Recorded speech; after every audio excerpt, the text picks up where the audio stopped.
كيفية صيد طيور الدلم. منبلش طريقة صيده بالجبل.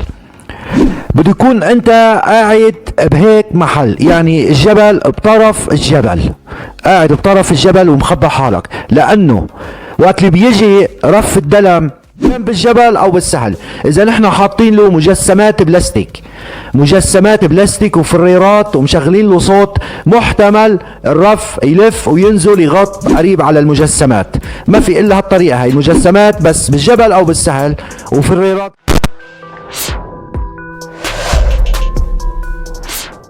كيفية صيد طيور الدلم. طيور الدلم بتبلش هجرته من 15 تشرين اول حتى 15 تشرين تاني. الهجوم الاكبر لخرج الدلم ببلش من 1 تشرين تاني ل 15 تشرين تاني، يعني بهدول ال 15 يوم بصير الهجوم الاكبر للخرج تبع الدلم. كيف طريقة صيده؟ رح نحكي كيف طريقة صيده بالسهل وكيف طريقة صيده بالجبل. منبلش طريقة صيده بالجبل.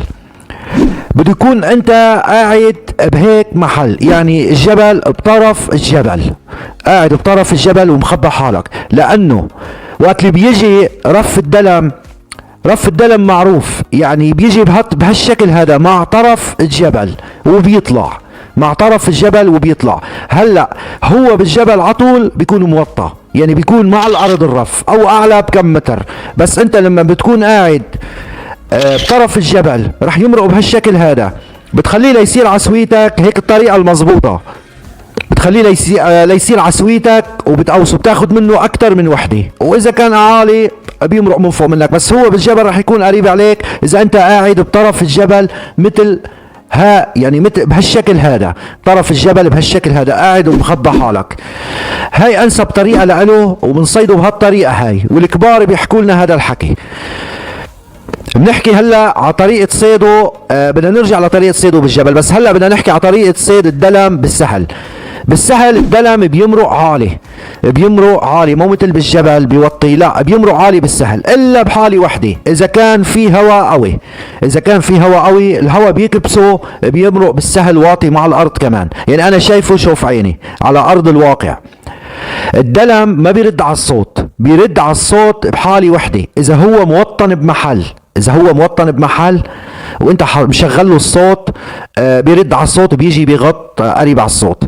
اذا بمحل ما هو موطن، ما هو بايام الهجرة يعني لما نكون عم يمرق خرج، لا كيف بدنا نشد يعني رفوف الخرج، اذا مارق رف خرج كيف بدنا نشده؟ بنشده بحالة وحدة، ان كان بالجبل او بالسهل، اذا نحن حاطين له مجسمات بلاستيك وفريرات ومشغلين له صوت، محتمل الرف يلف وينزل يغط قريب على المجسمات. ما في الا هالطريقة هاي، المجسمات بس بالجبل او بالسهل وفريرات لإله، محتمل يبرم الرف ويغط.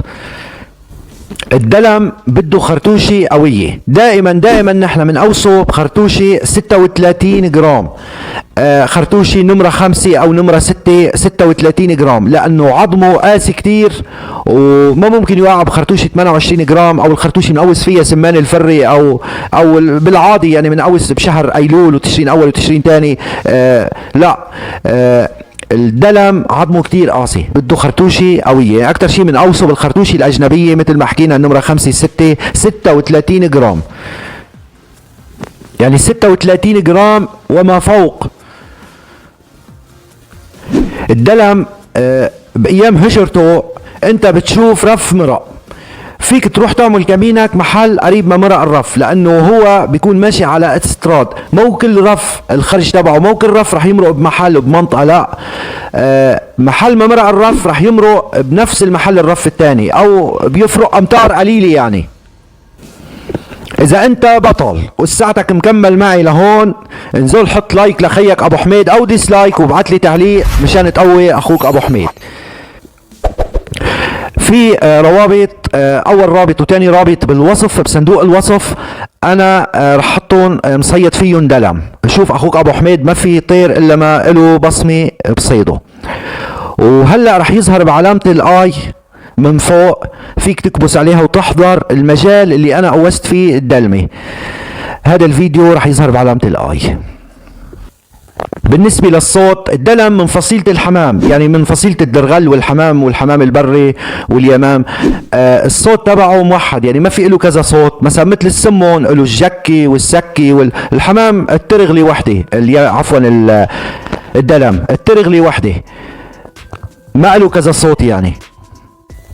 بالنسبة لصيد السهل، صيد السهل إذا كان فيه هواء قوي وعم يمرق دلم، انت الافضل مثلا انه تعمل كمين مرتب، او اذا في عم يمرق محل فيه شجر، انت بتعمل كمينك بين الشجر، اذا بتعرف انه من نفس المحل، مثل ما حكينا، لانه هو بيمرق من على نفس الطريق، بس انت شفته اول رف تاني رف مرق، معناته الخارج عم يمرق اليوم من هون، بيكون الهواء يعني هو الهواء بيضايقه، بيكون راح يمرق من نفس المحل مثل ما حكينا اذا في فرق امتار قليله.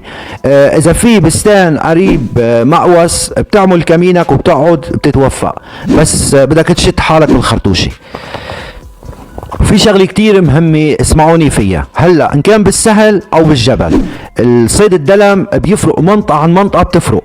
يعني نحن وقت اللي بيصير عندنا هوا شرقي بوقت خرج الدلم، يعني الهواء الشرقي بيكبسه للرف، بتلاقيه بينزل بيجي مع الارض، بس بغير منطقه يمكن ما يكون الهواء الشرقي مناسب هذا الموضوع. يعني الصيد ان كان بالجبل او بالسهل، منطقه عن منطقه بتفرق. يعني انا بتجيني تعليقات انه انت قايل هيك ونحن انا صار معي العكس، لا، انت بدك تلاقي حلولك الخاصه بالحقلي ان كان بالجبل او بالسهل، لانه المنطقه عن منطقه بتفرق. المنطقه القريبه على البحر غير المنطقه، انا المنطقه عاليه شوي عن سطح البحر يعني، او بالجبل عنا بالجبل عنكم بتفرق. يعني انت بتاخد المعلومات مني، بس انت بدك تعمل حساب المنطقه عنكم اللي انت فيها، المنطقه اللي انت فيها، يعني تلاقي حلولك الخاصه. ما زبطت مرق اول رف او تاني رف ما زبطت معك، انت بدك تفكر انه لا، اذا انا عملت هيك اضبط. يعني ما صحيح انا بعطي معلومات وهيك، بس كمان ما فيني اجي صيد عنك، يعني عم اعطيك معلومات، عم حط لك اصوات قدر الامكان قد ما الله عم يقدرني، بس كمان انه اذا شيء ما زبط معك انت بدك تلاقي حلولك الخاصه. لانه بتجيني تعليقات، واكثر شيء بيحكوني على الواتساب انه انت حكيت هيك ما ظابط معي هيك، لا، انت بدك تلاقي حلولك الخاصه، انت صياد. واهم شيء برجع بذكر ثياب الموها، يعني انت ما زي الوان فاقعه زرقاء وحمراء وتقعد للدلم، لا، بدك تلبس ثياب حسب طبيعه الارض اللي انت رايح تصيد فيها. اوكي يا حجي؟